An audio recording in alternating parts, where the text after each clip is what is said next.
जयति परम ज्योति समं समस्तैरनंत पर्यायै दर्पण तल इव सकला प्रतिफलति पदार्थ मालिका यत्र परमागमस्य बीजं निषेध जात्यन्द सिंदुर्विधानं सकल नय विलसितानां विरोधमथनं नमाम्यनेकान्तं विरोधमथनं नमाम्यनेकान्तम्।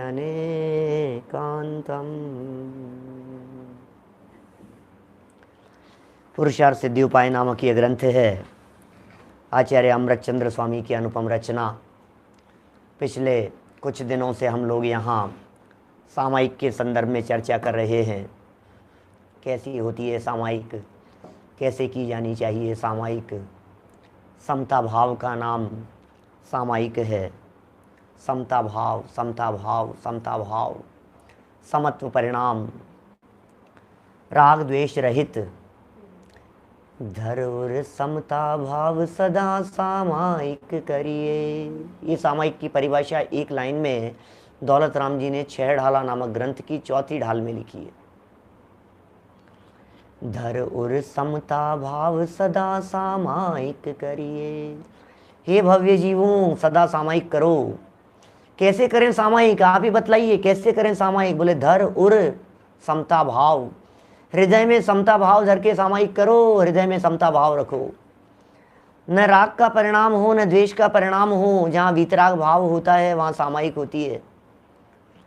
सामायिक की यहाँ चर्चा चल रही है, काफ़ी चर्चाएं की। कल सामायिक की विधि की हमने भी चर्चा की आपके बीच में। सामायिक क्या है, सामायिक की विधि क्या है, सामायिक की प्रक्रिया क्या है, सामायिक का प्रारंभ कैसे किया जाता है और सामायिक में चिंतन क्या किया जाता है। हमारे बहुत सारे साधर्मियों ने सामायिक करना प्रारंभ भी कर दिया। कुछ लोगों के तो मेरे पास में मैसेज भी आ गए हैं। क्या सामायिक सामायिक कुछ लोगों के मैसेज आ गए, हमने सामायिक करना शुरू कर दिया पंडित जी, हमने भावना भाना शुरू कर दिया। एकाग्र चित्त होकर के, उपयोग को एकाग्र करके, तन्मय होकर के, चित्त की तन्मयता पूर्वक हमने अपने परिणामों को निर्मल बनाने का प्रयत्न चालू कर दिया है। सामायिक का काल आत्मा से मिलने का काल है। सामायिक का काल वो काल है जिस काल में आत्मा अपने आप से मिलता है। आत्मा की उपलब्धि का मूल कारण जब कह दिया गया, मैं तो इस पंक्ति को पढ़ पढ़ करके ही इतना रोमांचित हूँ। आत्मा की उपलब्धि का मूल कारण सामायिक, मैं समझ नहीं पाया था आज तक हे जिनेंद्र देव, आत्मा की उपलब्धि कैसे होगी, कैसे होगी आत्मा की उपलब्धि, कैसे आत्मा को उपलब्ध करूंगा, कैसे सम्यक दर्शन की प्राप्ति होगी, कब होगी मुझे सम्यक दर्शन की प्राप्ति, क्या विधि है भगवान। पता है क्या कह दिया, आत्मा की उपलब्धि का मूल कारण सामायिक है। लो, मूल कारण। और कौन कह रहे हैं, वे कह रहे हैं जिन्होंने इस युग में, इस पंचम काल में आत्मा को परमात्मा कह करके सबसे पहले पुकारा, भगवान कह करके पुकारा। क्या कुंदकुंदाचार्य ने भी कही होगी, योगेंदु देव ने भी कही होगी, कई पुरानी परमात्मा प्रकाश में भी मिलेगी चर्चाएं। लेकिन आत्मा को भगवान कहने वाले जो शब्द हैं, ये शब्द अमृतचंद्राचार्य के शब्द हैं। हे जीव तुम भगवान हो, ये शब्द वे अमृतचंद्राचार्य जिन्होंने स्वयं आत्मा को उपलब्ध किया, वे अमृतचंद्राचार्य जिन्होंने आत्मा को जाना, आत्मा को पहचाना, क्षण क्षण में अंतर्मुख होकर के आत्मा का अनुभव करते थे। एक साधारण व्यक्ति नहीं कह रहे हैं आत्मा के संबंध में, आत्मा के संबंध में, आत्मा की उपलब्धि के संदर्भ में वो व्यक्ति कह रहे हैं जिन्होंने स्वयं ने आत्मा को उपलब्ध किया है, जिन्होंने स्वयं ने आत्मा को प्राप्त किया है। क्या कारण है सबसे बड़ा, बोले मूल कारण है सामायिक। कल हमने काफ़ी चर्चाएं कर ली थी आपके बीच में। आज हम आपके बीच में एक नई चर्चा लेकर के आ रहे हैं। सामायिक के काल में श्रावक मुनिराज एक समान है। क्या बात कर रहे हो, श्रावक और मुनिराज एक समान हो सकते हैं क्या? क्या श्रावक और मुनिराज एक समान? दिमाग तो ठीक है आपका, कह क्या रहे हो आप पंडित जी, श्रावकों और मुनिराजों को एक समान कह रहे हो? हाँ जी, मैं नहीं कह रहा हूँ, आचार्यों के प्रमाण है मेरे पास में। मैं नहीं कह रहा हूँ, आचार्यों की पंक्तियाँ बोल रही है, पुकार पुकार करके कह रही है। और कौन? आचार्य स्वयं कह रहे हैं, मुनिराज स्वयं कह रहे हैं। एक सामायिक करते हुए व्यक्ति को देख करके मुनिराज, वीतरागी संत ये कह रहे हैं कि भैया तुम सामायिक करते हो, दोनों समय सामायिक करते हो, 3 समय सामायिक करते हो, प्रतिज्ञा पूर्वक सामायिक करते हो, तुम तो हमारे जैसे ही हो, हम में और तुम्हारे में कोई फर्क नहीं। कितने बड़े गौरव की बात है हमारे लिए, हैं? कितनी बड़ी प्रसन्नता की बात है। बोलो, आज नरेंद्र मोदी जी भरी सभा में आपको यह कह देवे कि भैया सुनो, आप और हम दोनों एक जैसे ही हैं। क्या बात कर रहे हो? अरे तुम में और मेरे में कोई फर्क नहीं, भरी सभा में ये बात कह देवे, आप क्या करेंगे? आप उसकी रिकॉर्डिंग तलाशेंगे, आप उसकी रिकॉर्डिंग को लेने की कोशिश करेंगे, कहाँ बोला है, कब बोला है, और वो निकलनी चाहिए, वो बात, वो क्लिप चाहिए, उसे संभाल करके रखना है मुझे। सुनो भैया, नरेंद्र मोदी जी, प्रधानमंत्री जी की बात नहीं चल रही है यहाँ तो उनसे भी ऊपर उठ करके वे वीतरागी संत, वे दिगंबर मुनिराज, जिनके चरणों में न केवल नरेंद्र जी, क्या नरेंद्र जी नहीं, सौदर्वेंद्र जी भी जिनके चरणों में झुकते हैं, सुरेंद्र जी भी झुकते हैं। क्या अकेले नरेंद्र जी नहीं, सुरेंद्र जी भी जिनके चरणों में झुकते हो, चक्रवर्ती भी जिनके चरणों में अपना मुकुट धरता हो, वे वीतरागी संत। और न केवल जवान से कभी कह दिया हो, ऐसा नहीं है, रिटर्न में दे रहे हैं हमारे को, रिटर्न में लिख करके दे रहे हैं। किसको लिख करके दे रहे हैं? उन भव्य जीवों को लिख करके दे रहे हैं कि भैया सुनो, तुम सामायिक के काल में हमारे समान, अरे तुम्हारे में और हमारे में कोई फर्क नहीं है, जैसे हमें वैसे तुम हो, जैसे तुम हो वैसे हमें, एक समान है। लेकिन काल बतला दिया सामायिक का, सामायिक के काल में। पुरुषार्थ सिद्धि उपाय का श्लोक नंबर 150 आपके सामने प्रस्तुत है, जिसमें श्रावक को सामायिक के काल में मुनिराजों के समान कहा गया। रत्नकरण श्रावकाचार्य, समंत भद्र आचार्य, महान समर्थ तार्किक आचार्य, वर्तमान युग में कलिकाल सर्वज्ञ जिन्हें कहा गया, जिन्होंने डंके की चोट पर सर्वज्ञता की सिद्धि की, रत्नकरण श्रावकाचार्य, आप्त मीमांसा जैसी जिनकी उत्कृष्ट कृतियां हैं, ऐसे समंत भद्राचार्य अपने रत्नकरण श्रावकाचार्य नामक ग्रंथ में क्या कहते हैं? श्लोक नंबर 102 और 103 उठा करके देखना जरा खोल करके, मूल श्लोक हैं 102 और 103 नंबर के श्लोक, आपके पैरों के नीचे से जमीन खिसक जाएगी। या ऐसा कह सकता हूं, आपके चेहरे पे प्रसन्नता आ जाएगी, आपके चेहरे में उल्लास आ जाएगा। गजब कर दिया भाई साहब, गजब कर दिया है। बोलो, आपको मुनिराजों के समान बनने का अवसर मिल रहा है, प्रतिदिन प्रातः काल, प्रतिदिन रात्रि में, प्रतिदिन संध्या काल के समय। क्यों भैया, ऐसा कैसे कह दिया गया है? चिंतन एक समान चिंतन है, दोनों का चिंतन एक समान होता है। सामायिक के काल में श्रावक के द्वारा किया गया चिंतन वैसा ही होता है जैसा चिंतन मुनिराज निरंतर 12 भावनाओं के माध्यम से करते रहते हैं।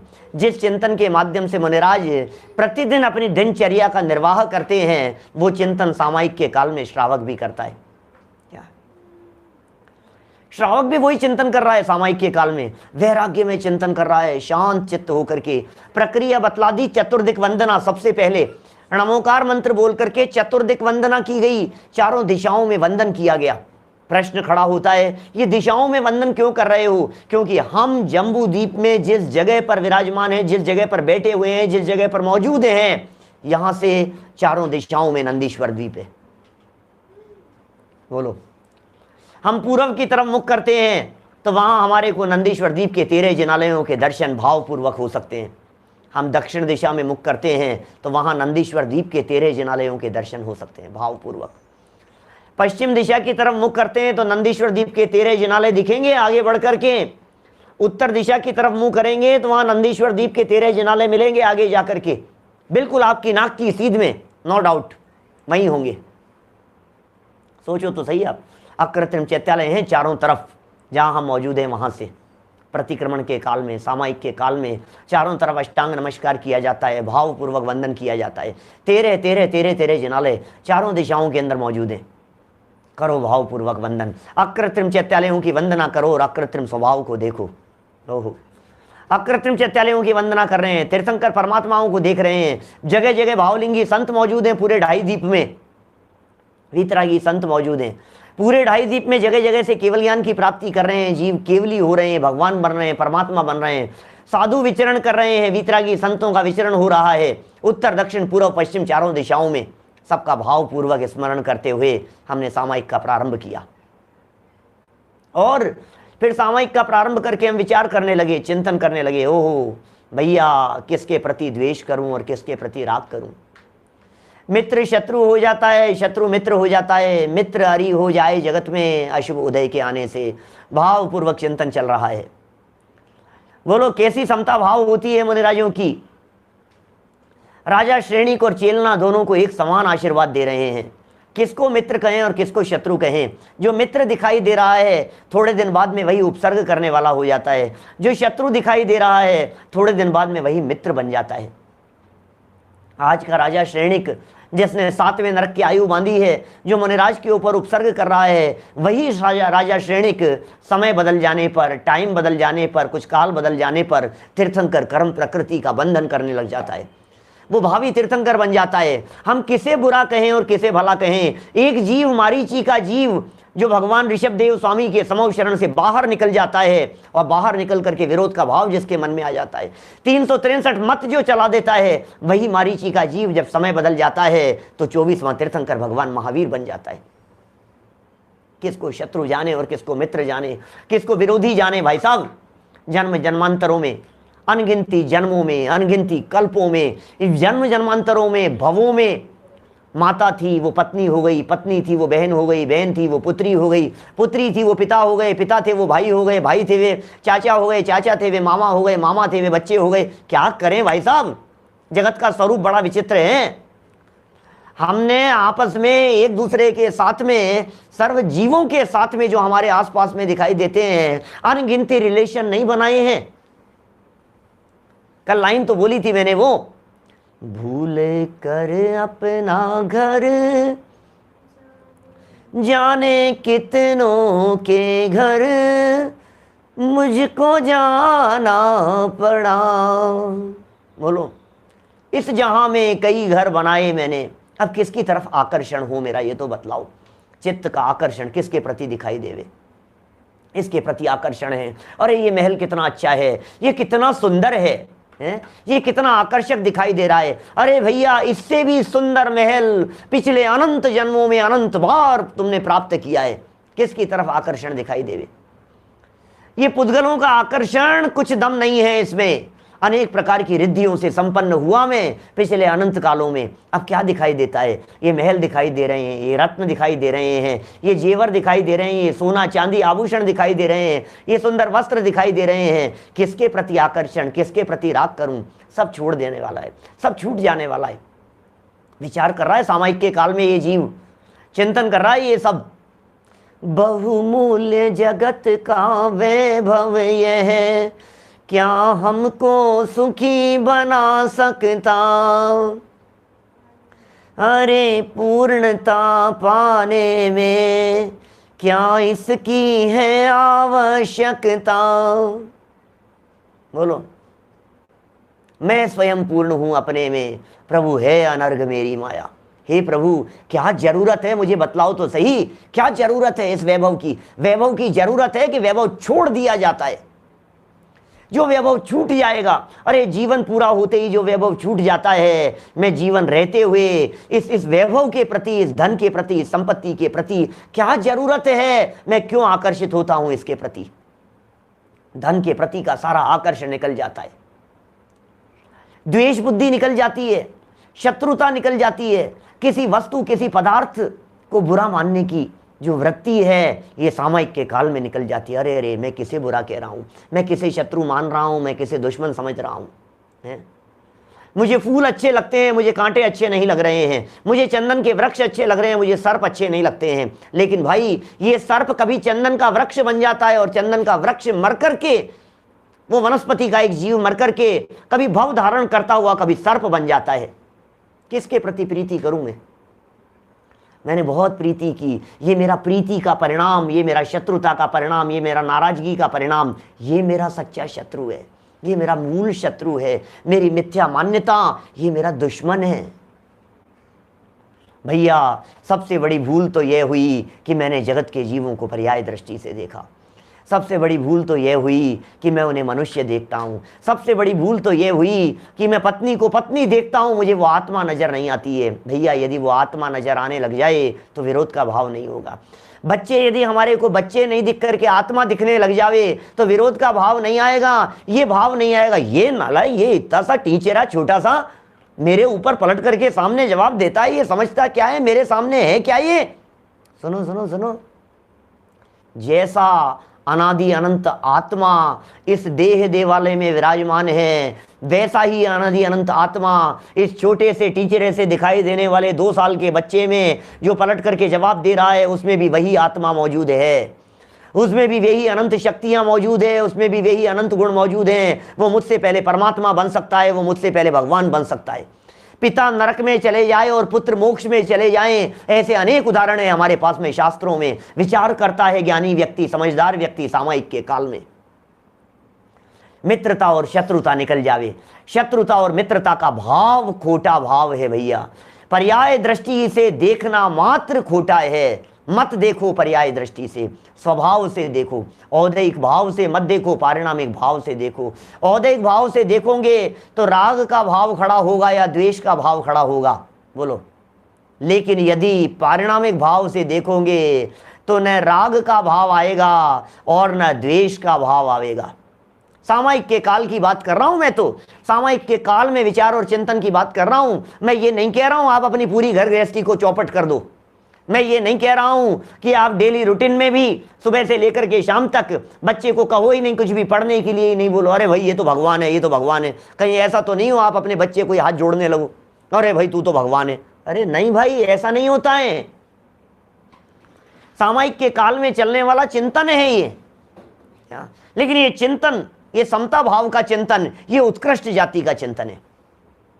ये चिंतन हमारे को मुनिराजों जैसा बना देता है। अरे आपका चिंतन महापुरुषों जैसा नहीं हो सकता है, पंच परमेष्ठियों जैसा चिंतन है। आप जानते हैं पंच परमेष्ठि माने इस पूरे विश्व में टॉप 5 में जिनका नंबर आता है। सोचा कभी आपने? कही है शायद मैंने पहले भी कई बार बात। टॉप 5 में पूरे विश्व में, पूरे विश्व की बात कर रहे हैं, हिंदुस्तान में टॉप 5 में नहीं, आपकी उपलब्ध दुनिया में टॉप 5 में नहीं, भारत क्षेत्र में टॉप 5 के अंदर नहीं। समझ में आ रही है बात? 5 भारत में, 5 ऐरावत में, 5 विदेश क्षेत्र में, हेमवत क्षेत्र, हरि क्षेत्र, रम्य क्षेत्र, हिरण्यवत क्षेत्र, भोग भूमि, जम्बू द्वीप, ढाई द्वीप, दातकी खंड, सब मिलाकर के।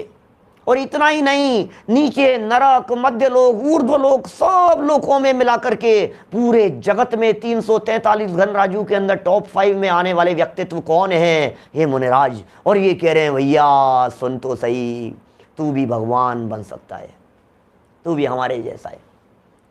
ये बात कितनी गजब की दिखाई देती है। सोच सोच करके मुझे तो ऐसा लगता है अब किसके प्रति राग करूं और किसके प्रति दे। नहीं नहीं पंडित जी क्या बताएं आपको, वर्तमान में तो ये पंचम काल चल रहा है ना। सच में यदि ये पंचम काल नहीं होता ना तो मैं यहां से सीधा मोक्ष चला जाता। अच्छा गजब की बात कर रहे हो आप, बात तो सही। पंचम काल नहीं होता तो आप मोक्ष चले जाते, बात तो बहुत अच्छी है भाई साहब आपकी, बहुत अच्छी, बहुत अच्छा, गुड गुड गुड। अच्छा पंचम काल के अंदर क्या हो सकता है? नहीं मोक्ष तो नहीं हो सकता, लेकिन क्या हो सकता है ये तो बतलाओ। इस पंचम काल में, पंचम काल में भावलिंगी संत हो सकता है, पंचम काल में 7वें गुणस्थान तक जा सकता है। आप क्या कर रहे हो? 7वें तक तो चले जाओगे ना पंचम? नहीं क्या करेंगे 7वें तक जाकर के, जब मोक्ष तो होता नहीं है। बहाने बना रहे हो। गुणस्थान तो बादशाही में बैठे हुए हो, गुणस्थान तो पहले से चौथा नहीं हो पा रहा है, चौथे से 5वां होने की सामर्थ्य नहीं दिख रही है, छठे 7वें तक के तो लक्षण नहीं दिखाई दे रहे हैं, और बातें कर रहे हैं चल रहा है पंचम काल। क्या करेंगे साहब, मोक्ष तो होता नहीं है, बहाने बनाते हैं। भैया ये काल की तरफ से दृष्टि हटा दो। ये काल आपको आत्म तत्व की उपलब्धि में बाधक नहीं है, नहीं है, नहीं है। इस पंचम काल में भी आत्म तत्व की उपलब्धि हो सकती है। इस आत्म तत्व में उपलब्धि की प्रेरणा और भावना और चर्चा पंचम काल के मुनिराज कर रहे हैं, पंचम काल के मुनिराज। अमृत चंद्राचार्य चौथे काल के मुनिराज नहीं है, ये अमृत चंद्राचार्य पंचम काल के मुनिराज हैं। पंचम काल के मुनिराज पंचम काल के श्रावकों को पंचम गुणस्थान धारण करके सामायिक करने की प्रेरणा दे रहे हैं, और ये कह रहे हैं पंचम गुणस्थान के काल में सामायिक करता हुआ श्रावक छठे सातवें गुणस्थानवर्ती मुनिराजों के समान है। समझ में आ रही है बात? बोलो, मुनिराजों के समान है वो, भावलिंगी संतों के समान है वो श्रावक भी। यार क्या बात है भाई साहब, है पंचम काल के मुनि। लोग बहाना बनाते हैं पंचम का, अरे भाई साहब सुनो, ये काल की तरफ दृष्टि, पराश्रय की दृष्टि है। सामायिक करता हुआ जीव न पंचम काल को बुरा समझता है न चौथे काल को अच्छा समझता है। ये सामायिक करता हुआ जीव विचार करता है, अरे अरे मैंने अनंत काल चौथे काल में भी जन्म लिया, अनंत बार चौथे काल में जन्म लिया, अनंत बार मैंने विदेश क्षेत्रों में जन्म लिया, अनंत बार मैंने, चौथे काल का कोई ऐसा समय नहीं है जिस समय में मेरा जन्म मरण नहीं हुआ हो। मैंने कौन सा निहाल कर लिया चौथे काल में जन्म लेकर के। लेकिन कोई बात नहीं, आज काल भले ही पांचवा हो लेकिन पंचम गुणस्थान होगा, काल भले ही पांचवा हो लेकिन पंचम पारिणामिक भाव का अवलंबन होगा, काल भले ही पांचवा हो लेकिन कोई बात नहीं, पंचम गति में जाने का रास्ता शुरुआत हो जाएगा।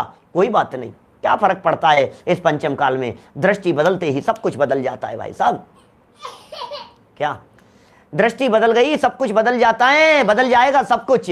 विचार और चिंतन करके देखो आप, ये चिंतन करना है हमारे को, ये चिंतन करना है सामायिक के काल में।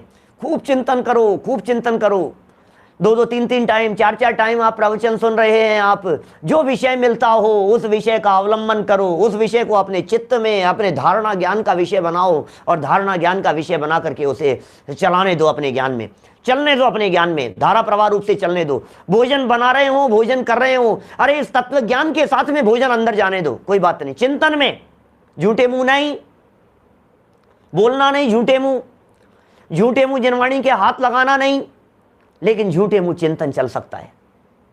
समझ में आ रही है बात? चिंतन करने में बाधा नहीं है, विचार करने में बाधा नहीं है। अपवित्र है पवित्रो वा सुस्थितो दुस्थितोपि वा ध्यायेत पंच नमस्कारम सर्व पापै प्रमुच्यते। अपवित्र अवस्था हो या पवित्र अवस्था हो, अपवित्र हो या पवित्र हो, भले प्रकार से बैठे हुए लेटे हुए हो, कोई फर्क नहीं पड़ता है। चिंतन मत कीजिए, चिंता मत कीजिए, चिंतन तो कीजिए, चिंता मत कीजिए। क्या चिंतन तो कीजिए निरंतर, लेकिन चिंता बिल्कुल मत कीजिए। काम होगा भाई साहब, काम होगा, कैसे नहीं होगा। नेगेटिव सोच मत लाइए। पंचम काल बाधक नहीं है। क्षेत्र का भी कोई फर्क नहीं पड़ता है। अरे साहब भरत क्षेत्र में आ गया, काश मैं विदेश क्षेत्र में चला जाता है भगवान, काश मेरा विदेश क्षेत्र में जाकर के जन्म हो जाता। क्या सोच रहा है? विदेश क्षेत्र में जाकर के जन्म हो जाता है? विदेश क्षेत्र के प्रदेश पर जन्म लिया है अनंत बार भैया, प्रदेश पर अनंत बार जन्म लिया है विदेश क्षेत्र में। एक प्रदेश भी ऐसा नहीं है विदेश क्षेत्र का। ये क्षेत्र परावर्तन की चर्चा, बोलो, विदेश क्षेत्र के प्रति आकर्षण को खत्म कर देती है। ये कॉलोनी अच्छी है यार, ये क्या जगह है यार, ये जगह तो यार बहुत गजब की है यार, एक फ्लैट अपना इस जगह पर होना चाहिए। किसकी तरफ का आकर्षण करूं मैं? सामायिक के काल में विचार कर रहा है व्यक्ति, क्षेत्रों के बारे में विचार कर रहा है। मुनिराज विचार करते हैं इस तरह का, मुनिराज विचार करते हैं। जब कभी विचार और विकल्प में देवगति और स्वर्ग आ जाता है तो तुरंत ये बात खड़ी हो जाती है, भैया देवगति में सुख थोड़ी ने है। तहते चैत आवर्तन धरे मुनिव्रत धार अनंत बार ग्रेवे को उपजायो, पे निज आत्मज्ञान बिना आत्मज्ञान नहीं हुआ, सुख की प्राप्ति नहीं हुई। ये विचार चल रहा है सामायिक के काल में, वैराग्य का चिंतन चल रहा है। पर के प्रति राग द्वेष और आकर्षण किस प्रकार से टूट जाए, ये चिंतन, ये चर्चा उपयोग में निरंतर घूमती है। बोलो कैसे टूटेगा, कैसे टूटेगा पर के प्रति आकर्षण, ये बतलाओ। आत्मज्ञान के बिना लेश मात्र भी सुख नहीं होता। अब तो अवसर आ गया है, ये सामायिक का काल आ गया है। ओहो बस उपयोग अंतर्मुख हो रहा है, पर की तरफ से आकर्षण टूट गया है। अब अंदर में जा रहा हूं मैं, अंदर में जाता हुआ, अंदर में समाता हुआ जीव एक जैसा है। कहाँ है फर्क बतलाओ? मुनिराजों जैसा कह दिया है। देखो 167 नंबर का पेज है, 167 नंबर पेज, गुजराती में शायद 118 नंबर पेज है, हिंदी नई पुस्तकों में 167 नंबर पेज है। सामायिक करते समय सामायिक काल में श्रावक भी मुनि के समान ही हो जाता है। यार गजब हो गया। मैं तो मतलब सच में ऐसा लगता है अमृत चंद्राचार्य क्या कह रहे हो आप, समंत भद्राचार्य क्या कह दिया है आपने। इन श्रावकाचार ग्रंथों में इन वीतरागी संतों ने क्या बातें कह दी है। धन्य हो गए हम तो, धन्य हो गए। बोलो कोई व्यक्ति हमारी इससे ज्यादा प्रशंसा और क्या कर सकता है। एक महान व्यक्ति है, पुरानी पुस्तकों में 120 नंबर पेज है भैया, देख लेना। सुनो, एक महान व्यक्ति, बड़ा व्यक्ति, और मतलब उनका तो बड़प्पन है ही, लेकिन हमारे लिए भी कितने गौरव की बात लगती है ना। ये बात सुनकर के हमारे को कितने गौरव की अनुभूति होती है? गजब है भाई साहब। सोच सोच के देखो आप 167 नंबर पेज, पुरानी पुस्तकों के अंदर 122 है, मैंने शायद 118 बोल दिया था अभी, 122 नंबर पेज है पुरानी पुस्तकों में। देखिए श्लोक पढ़ता हूं। सामायिकाश्रितानां समस्त सावध्य योग परिहारात् भवति महाव्रतमेशा मुदयेऽपि चरित्र मोहस्य। अन्वयार्थ क्या कह रहे हैं? एशाम सामायिक आश्रितानाम, यह सामायिक दशा को प्राप्त श्रावकों को, क्या कह रहे हैं? सामायिक दशा को जो प्राप्त हो गए हैं ऐसे श्रावकों को चरित्र मोहस्य, चारित्र मोह का, चरित्र मोहस्य, चारित्र मोह का उदये अपि, उदय होने पर भी सामायिक कर रहा है श्रावक। अभी कौन से गुणस्थान वाला है?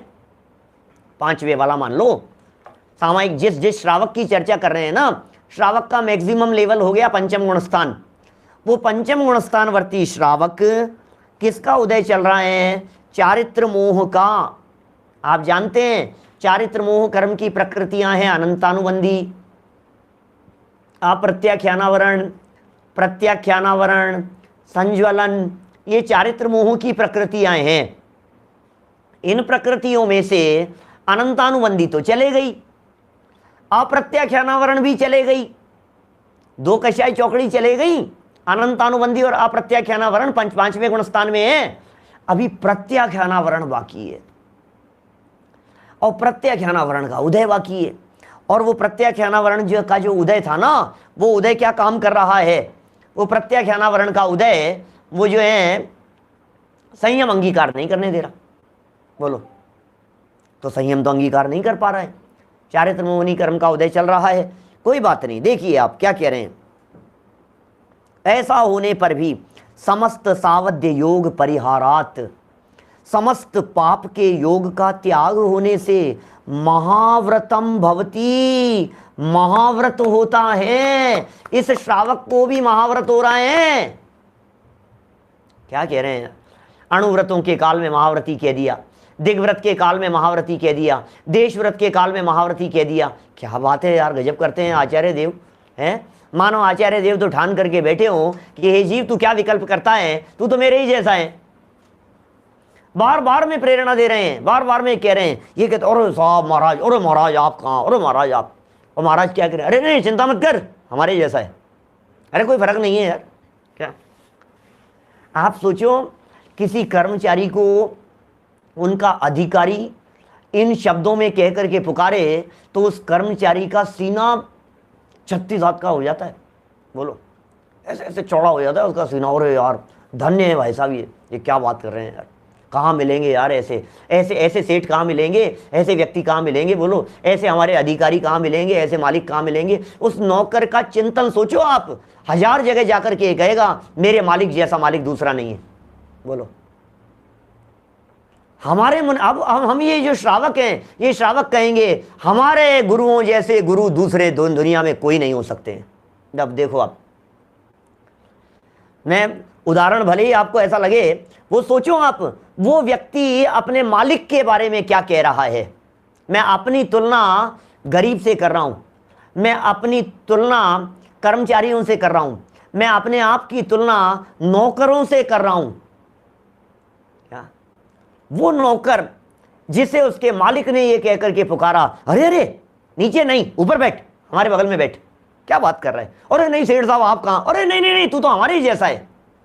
अरे यार क्या बात कर रहे हो आप? 1000 जगह जाकर के कहेगा, वो 1000 जगह जाकर के बोलेगा मेरे मेरे मालिक जैसा मालिक दुनिया में कोई नहीं है। सुनो, मैं उसकी फीलिंग को लक्ष्य में रख करके अपनी बात कह रहा हूं। मैं ये बात कहता हूं, मेरे गुरुओं जैसा गुरु 3 लोक में कहीं नहीं है। हमारे वीतरागी मुनिराजों जैसे मुनिराज इस दुनिया में कहीं नहीं है। हजारों साधु होंगे दुनिया भर में वेश धारण करने वाले, हिंदुओं में, मुसलमानों में, अन्य अन्य धर्म संप्रदायों के अंदर, बौद्ध संप्रदाय में, चारवाक संप्रदाय में, मीमांसक संप्रदाय में, पारसियों में, ईसाइयों में, क्रिश्चियंस में, सब जगह पर न मालूम कितने होंगे। लेकिन मैं एक बात कह सकता हूं, हमारे साधुओं जैसे, हमारे गुरुओं जैसे गुरु इस 3 लोक में कहीं नहीं मिलेंगे। क्योंकि वे गुरु हमें क्या देख रहे हैं? हमें श्रावक नहीं, हमें मुनिराजों के समान देख रहे हैं। न केवल मुनिराजों के समान, अरे अनेक स्थानों पर तो ऐसा प्रतिपादित कर दिया है तू भगवान है क्या, तू चलता फिरता सिद्ध। बोलो तो सही आप, ये हैं हमारे मुनिराज। क्या दृष्टि है भाई साहब, क्या बातें कहते हैं। हमें तो इतनी प्रसन्नता होती है। महाव्रती होता है वो श्रावक, वो श्रावक महाव्रती होता है। श्रावक और महाव्रती, और आपने वो उमा स्वामी आचार्य का तत्वार सूत्र नहीं पढ़ा क्या? उमा स्वामी आचार्य तो कह रहे हैं देश सर्वतोणु महती है। अणुव्रत होते हैं वो गृहस्थों के होते हैं, महाव्रत होते हैं वो मुनिराजों के होते हैं। ये कह रहे हैं श्रावक, श्रावक महाव्रती है। अब कोई व्यक्ति ये लाइन पकड़ ले यार, बहुत कंफ्यूजन है यार आपके शास्त्रों के अंदर। श्रावक को महाव्रती लिख रहे हैं, श्रावक भी यदि महाव्रती हो जाएगा तो फिर तो क्या हो जाएगा, फिर तो गड़बड़ हो गई ना सारी। नहीं भैया, श्रावक महाव्रती, यार क्या गजब है भाई साहब बात है। श्रावक महाव्रती, कैसा मार्ग है ये, कैसा रास्ता है। देखो टीका पढ़ते हैं, क्या लिख रहे हैं इसमें। सामायिक आश्रितानाम एशाम श्रावकानाम समस्त सावध्य योग परिहारात चरित्र मोहस्य उदये अपि, चरित्र मोहस्य उदये अपि महाव्रतम भवति। चरित्र मोहनी कर्म का उदय होने पर भी महाव्रतम भवति, महाव्रती होता है। सामायिक करने वाले श्रावक के उस समय समस्त 5 पापों का त्याग होने से, ओहो, कारण क्या है? कैसे कह दिया आपने? लॉजिक तो बताओ कोई। आपने कह दिया और हम मान लेंगे?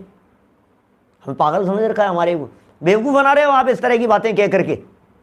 लॉलीपॉप दे रहे हो हमारे को, चढ़ा रहे हो आप, चढ़ जा बेटा सूली पर, जबरदस्ती चढ़ा रहे हो आप हमारे को। यार हम गृहस्थ हैं यार, हम कपड़े लत्ते वाले हैं यार, आप क्या बात कर रहे हो?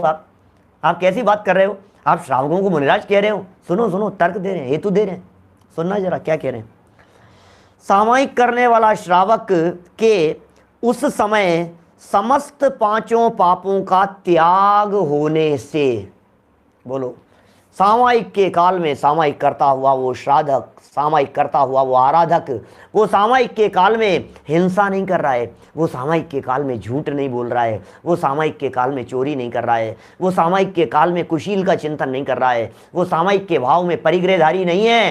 अरे परिग्रह कैसे नहीं है? कपड़े तो पहने रखे हैं ना, आप कैसे कह रहे हो परिग्रहधारी कैसे नहीं है? आपने कैसे कह दिया भाई साहब, कपड़े तो पहने हुए हैं ना, आपने ये बात कैसे कह दी कि वो परिग्रहधारी नहीं है? कपड़े पहने हुए साफ साफ दिखाई दे रहे हैं। अरे इस बात का भी जवाब दिया, पता है क्या जवाब दिया? इस बात का जवाब दिया, नीचे भावार्थ के अंदर भी लिखा है, रत्नकरण श्रावकाचार्य में भी लिखा है। ऐसा जवाब दिया उपसर्ग के काल में। ओहो, कोई वीतरागी मुनिराज बैठे हुए हों और उनके ऊपर कोई उपसर्ग करता हुआ उनके ऊपर कपड़े डाल देवे, तो जिस तरह से कपड़ों के उपसर्ग सहित वे मुनिराज होते हैं, इसी तरह से मानो ये श्रावक सामायिक के काल में कपड़ों के उपसर्ग सहित मुनि रूप में बैठा हुआ है। कपड़ों का उपसर्ग है, कपड़ों का परिचय है, और उपसर्ग और परिचय को शांत भाव से सहरा है ना। मुनिराज क्या करते हैं? मुनिराज भी तो ऐसे ही होते हैं। मुनिराज क्या करते हैं बतलाइए? मुनिराज जब सामायिक में बैठते हैं, या मुनिराज अपने जीवन में अपने ऊपर किसी भी प्रकार का उपसर्ग आ जावे तो उसे शांत भाव से, साम्य भाव से सहन करते हैं ना? बिल्कुल सहन करते हैं। अच्छा, मुनिराज के ऊपर किसी भी प्रकार के परिचय आवे, परिचय तो लाइफ स्टाइल है उनकी, शुद्ध पिपासा शीतोष्ण दंश मशक नाग्नरति स्त्रीचर्या निषेध्य शय्या क्रोश वध्य आश्ना लाभ रोग तृण स्पर्श मल सत्कार पुरस्कार प्रज्ञा ज्ञान दर्शनानी, 22 प्रकार के परिचय हैं उनकी। डे टू डे लाइफ के अंदर, रूटीन लाइफ के अंदर चलेंगे ये सब परिचय तो मुनिराज के जीवन में चलते हैं। कभी सर्दी लग रही है, कभी गर्मी लग रही है, कभी शीत लहर चल रही है, नंगे पांव चल रहे हैं, कभी मच्छर आ गए हैं, कभी चींटियां चढ़ रही है, ये तो रूटीन है ना उनका। तो दिगंबर रहेंगे तो ऐसी परिस्थिति बनती है ना। विचलित थोड़ी ना होते हैं परीक्षाओं से कि नहीं मुनिराज नहीं होते, परीक्षाओं से मुनिराज विचलित नहीं होते। चलो अब बात करो श्रावक की। अरे यार श्रावक तो होगा, नहीं सुनो, होगा लेकिन सामयिक के काल में नहीं होगा। श्रावक चींटियों से बचेगा, श्रावक मच्छरों से बचने का प्रयास करेगा। श्रावक के ऊपर यदि मच्छर वच्छर आकर के बैठेंगे तो हटाएगा, बचेगा उनसे, बिल्कुल बचेगा, बचने का प्रयत्न भी करेगा। लेकिन जब सामयिक के काल में बैठेगा क्या, तो शरीर से विचलित नहीं होगा। ठंडी हवा अचानक चलने लग गई तो वो सामयिक से विचलित नहीं होगा, प्रतिज्ञा लेकर के बैठा है। पैर के ऊपर यदि चींटियां चढ़ने लग गई तो वो देह से भिन्न आत्म तत्व का विचार और चिंतन करेगा। मानो सामयिक करता हुआ वो श्रावक उपसर्ग और परिचयों को जीतने वाला मुनिराजों के समान हो गया हो।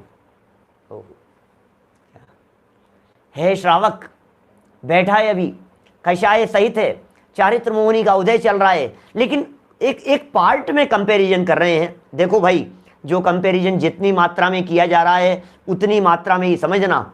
सच्ची वस्तु स्थिति तो यही है कि श्रावक तो श्रावक ही है और मुनिराज तो मुनिराज है। मुनिराज पंच परमेष्ठियों में शामिल हैं और ये श्रावक तो पापी है, ये श्रावक तो अभी संसारी है, ये श्रावक तो अभी विषय कषायों में लिप्त है, रचा पचा है। ये श्रावक तो अभी खाता पीता है, नहाता धोता है, कपड़े धोता है, पहनता है, व्यापार करता है, बिजनेस करता है। तो श्रावक ही है, पापी है श्रावक तो। और मुनिराज तो महान है, बात तो बहुत बराबर है, लेकिन फिर भी यहां प्रकरण सामयिक का चल रहा है। यहां तुलना सामयिक के काल से की जा रही है। सामयिक के काल में देखो, इस समय में देखो तो दोनों एक समान है। अच्छा बतलाओ, मनुष्यत्व की अपेक्षा से क्या हम और प्रधानमंत्री राष्ट्रपति जी एक समान है या नहीं है? अरे यार, अपने आप को राष्ट्रपति के समान कह रहे हो, अपने आप को प्रधानमंत्री जी के समान कह रहे हो, आप समझते क्या हो? कि नहीं, मैं तो मनुष्यत्व पने की अपेक्षा से कह रहा हूं। जैसे भूख मुझे लगती है वैसे भूख प्रधानमंत्री पद वालों को भी लगती होगी, जैसे नींद मुझे आती है ऐसे उनको भी नींद आती होगी, जैसे कभी कभी मेरे घुटनों में दर्द हो जाता है वैसे उनके भी घुटनों में दर्द हो सकता है, जैसे किसी साधारण गरीब व्यक्ति के हार्ट की प्रॉब्लम हो सकती है, ऐसे क्या किसी राष्ट्रपति प्रधानमंत्री ऐसे किसी बड़े पद वालों के नहीं हो सकती है? उनके भी हो सकती है। मनुष्य देह की अपेक्षा से, मनुष्य देह की प्रॉब्लम जैसी परिस्थितियां तो उनके और हमारे दोनों के एक जैसी है। दाढ़ में दर्द हो रहा है, और क्या बात कर रहे हो साहब, इतने बड़ी पोस्ट पर और तुम्हारे भी दाढ़ में दर्द हो रहा है? क्यों नहीं हो सकता भैया, इंसान तो मैं भी हूं, तो किसी अपेक्षा से समान हो सकते हैं। ऐसे ही कह रहे हैं, एक पर्टिकुलर टाइम फ्रेम में, इतने से टाइम फ्रेम की बात कर रहे हैं हम। कौन सा टाइम फ्रेम? जब पौन घंटे के लिए सामयिक करने के लिए बैठा, जब 2 घड़ी के लिए सामयिक करने के लिए बैठा, उस समय में श्रावक मुनिराजों जैसा है। क्या भाई साहब, यदि विवक्षा को नहीं समझोगे, सही कह रहे हैं भाई साहब, यदि विवक्षा को नहीं समझोगे तो क्या हो जाएगा? विवक्षा नहीं समझते ही निश्चयावासी हो जाएगा, और क्या है, अपने आप को मुनि मान करके घूमने लगेगा। अपेक्षा समझा रहे हैं, काल बतला रहे हैं, थोड़ी देर का काल बतला रहे हैं, फिर और थोड़ी देर के काल में भी चिंतन सम्यक होना चाहिए। यदि सम्यक चिंतन नहीं है, वस्तु स्वरूप के अनुसार चिंतन नहीं है, कि आपका चिंतन, हमारा चिंतन वीतराग भाव को बढ़ाने वाला चिंतन नहीं है, तो फिर समझ लो आप वो सच्ची सामयिक नहीं है। समता भाव होना चाहिए सामयिक के अंदर। सामयिक में तो सब मिट जाना चाहिए भाई साहब। सामयिक का मतलब यह है, क्षमा वाणी मनाने के लिए साल भर इंतजार करने की जरूरत नहीं है, इसका नाम है सामयिक। समझ में आ रही है बात? सामयिक का मतलब यह है, क्षमापना हो गई हमारी सर्व जगत के जीवों के प्रति। अरे अरे, मेरे माध्यम से यदि किसी जीव की वीराधना की गई हो तो मैं उसके प्रति क्षमा चाहता हूं। क्या? एक इंद्रिय जीवों के प्रति, पृथ्वी का एक जीवों के प्रति, जल का एक जीवों के प्रति, अग्नि का एक, वायु का एक, आदिक के प्रति, 2 इंद्रिय, 3 इंद्रिय, 4 इंद्रिय, बोलो 2 इंद्रिय जीव, 3 इंद्रिय जीव, 4 इंद्रिय जीव, नारकी जीव, त्रियंच गति के जीव, 4 लाख त्रियंच गति के, 4 लाख नरक गति के, 4 लाख देव गति के जीव, 2 लाख 2 इंद्रिय, 2 लाख 3 इंद्रिय, 2 लाख 4 इंद्रिय हैं। इनकी जितनी योनियां हैं, किसी की वीराधना की गई हो, सबके प्रति मैं हृदय से क्षमा भावना करता हूं। हो गई क्षमापना, हो गई क्षमापना। ये होता है सामयिक का काल, इसे कहते हैं क्षमापना, इसे कहते हैं सच्ची सामयिक। समझ में आ रही है बात? क्या बातें हैं भाई साहब, गजब की बातें हैं। देखिए चलिए आगे बढ़ते हैं अपन। यहां सामायिक करने वाले श्रावक के उस समय समस्त पांचों पापों का त्याग होने से प्रत्याख्यानावरण, कशाय चौकड़ी है, प्रत्याख्यानावरण चारित्र मोहनी कर्म का उदय होने पर भी महाव्रत ही है। प्रत्याख्यानावरण क्यों लिखा? क्योंकि पंचम गुण स्थानवर्ती है। ये मान करके चल रहे हैं कि भाई पंचम गुण स्थानवर्ती हो गए होंगे। कि साहब जो पंचम गुण स्थानवर्ती नहीं हुए वो ऐसे प्रैक्टिस करे सामायिक, क्या दिक्कत है? लोगों का प्रश्न खड़ा होता है, भाई साहब सामायिक हम कैसे करें, हम तो मिथ्या दृष्टि है, हम तो नहीं कर सकते। लो क्या करो? तो भैया सम्यक दर्शन प्राप्त तो करना है, भैया मुनि बनना तो है, प्रैक्टिस करो, कोई बात नहीं। ऐसे प्रैक्टिस किसी भी भूमिका में किया जा सकता है, कोई बाधा नहीं है।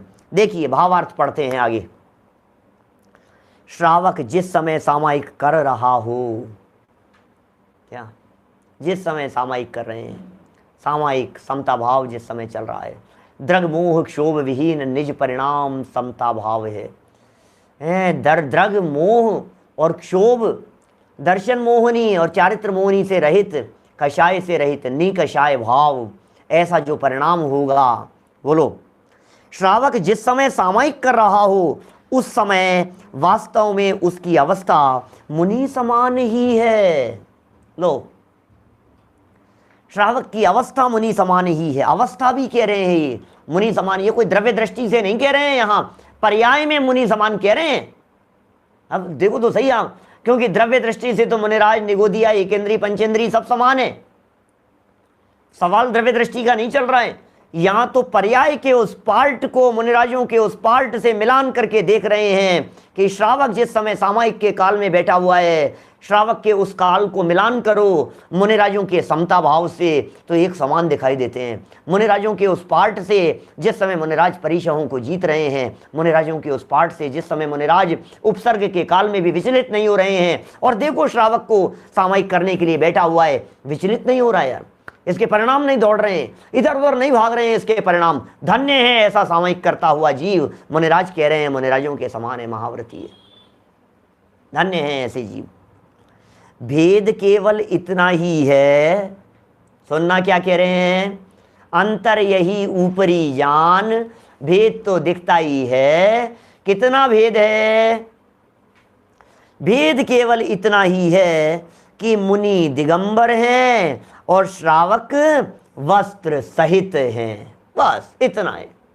मुनिराज वस्त्र रहित हैं, ये वस्त्र सहित हैं। अरे वस्त्रों को यदि सामायिक करते हुए व्यक्ति के जीवन में गौण कर दिया जाए, वस्त्र सहित के काल में वस्त्रों को गौण कर दिया जाए, उपयोग से ओझल कर दिया जाए, तो कोई फर्क नहीं दिखाई देता है, ये कहना चाह रहे हैं।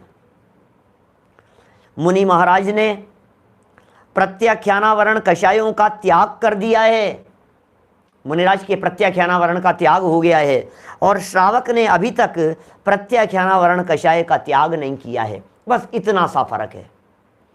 मुनिराज के अप्रत्याख्यानावरण प्रत्याख्यानावरण चले गई हैं, और श्रावक के अभी प्रत्याख्यानावरण नहीं गई है, सिर्फ अप्रत्याख्यानावरण तक गई है। इतना फर्क है, सो फर्क भी जानना चाहिए। इस श्लोक को देखकर और विगत दिनों में चलती हुई इस सामायिक की चर्चा को देखकर, आज समापन है ना सामायिक की चर्चा का, कल तो प्रोषदोपवास की तरफ बढ़ेंगे हम।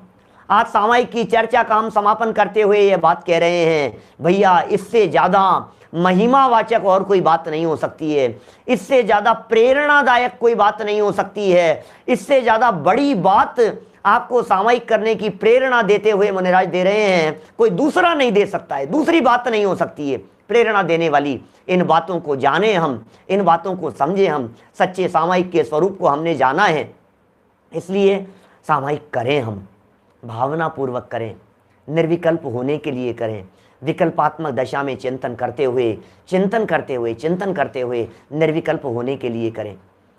संसार, शरीर और भोगों से विरक्ति के लिए सामायिक करें, विरक्ति का चिंतन करें, वैराग्य का चिंतन करें, ध्यान करें, भावना भावें, अपने द्वारा किए गए दोषों का प्रायश्चित्त करें, प्रतिक्रमण करें, आलोचना करें और भविष्य में न करने की भावना भावें, उसका प्रत्याख्यान करें। प्रतिक्रमण, प्रत्याख्यान और आलोचना सभी कुछ करते रहें, भावनात्मक लेवल पर करते रहें, निरंतर करें, प्रतिदिन करें, डे टू डे लाइफ में करें, जितना संभव हो सके उतना करें। अरे दुकान पर बैठे बैठे भी जिस समय ग्राहक नहीं आ रहा हो उस समय पर बैठ करके सामायिक करने लगो, विचार करने लगो, कोई बात नहीं। 5 मिनट के लिए, 3 मिनट के लिए, 2 मिनट के लिए मौन हो गए, 2 मिनट के लिए शांत चित्त से बैठ जाओ आंखें बंद करके और बस विचार करो। ट्रेन में सफर करते करते भी चालू हो जाइए, आप अपने चिंतन की धारा को कंटिन्यू कीजिए। बोलो, बस में बैठे बैठे, फ्लाइट में सफर करते करते, घर में बैठे बैठे विचार और चिंतन की धारा बराबर चलती रहनी चाहिए, बराबर चलती रहनी चाहिए। ये खुराक है आत्मा की। भाई साहब सुनिए, यदि शरीर चलाने के लिए भोजन खुराक है तो आत्मा की खुराक है आत्मा का चिंतन, आत्मा की खुराक है वस्तु स्वरूप का चिंतन। ये ज्ञानियों की खुराक है। ज्ञानी जी विचार और चिंतन करते रहते हैं, लेकिन वस्तु स्वरूप के अनुसार होना चाहिए, वो चिंतन होना चाहिए। बेस बतला दिया है, चिंतन सिर्फ हमारे हृदय में वही होना चाहिए जो चिंतन राग द्वेष बढ़ाने वाला नहीं हो, राग द्वेष घटाने वाला हो। चिंतन राग द्वेष घटाएगा और चिंतन जब टूट जाएगा तो राग द्वेष मिट जाएंगे। राग द्वेष घटाना चिंतन के काल में, और चिंतन जब निर्विकल्प हो जाएगा तो फिर राग द्वेष घटते घटते मिट जाएंगे। हम सबके जीवन में ऐसी सामायिक की चर्चा उतर जाए हमारे जीवन में, और न केवल रागादिक का घटना हो, रागादिक का मिटना भी शुरू हो जाए। अल्पकाल में रागादिक पूर्णतया मिट जाएं और हम सभी सिद्धालय में जाकर के विराजमान हो जावें। इसी मंगल भावना से मैं बात को यहीं विराम दे रहा हूं। आज से हम चर्चा क्रमबद्ध पर्याय की शुरू कर चुके हैं। आप में से बहुत सारे लोग लाइव रहे होंगे, निश्चित तौर पर आपने लाभ लिया होगा। अभूतपूर्व अद्भुत चर्चा चलने वाली है प्रतिदिन। ये एक्स्ट्रा क्लास है, कुछ समय तक चलेगी, मंडे टू सैटरडे चलेगी, संडे ऑफ रहेगा इस क्लास के लिए। ये क्लास 4:20 से चल रही है। आज पहली कक्षा थी, जिन्होंने नहीं सुना हो वे अवश्य उसका लाभ लेवें और लोगों को प्रेरित करें। माने ये लाइन टू लाइन पढ़ने का अवसर बहुत कम चांस ऐसे बनते हैं जब ऐसा लाइन टू लाइन पढ़ने का अवसर बनता हो। सुबह निश्चयवासी जीव की चर्चा 3:30 बजे जो चर्चा चल रही है क्षत्र चूड़ामणि की, 4:20 पर क्रमबद्ध पर्याय की चर्चा, और रात को 8 बजे आपसे पुनः मिलेंगे प्रोषदोपवास की चर्चा को लेकर के। अभिजनवाणी स्तुति। निज निधि निज में बताई, यह अनंत उपकार है, उसके लिए जिन वाणी माँ को वंदना शत बार है, वंदना शत बार है। 9 बार करना।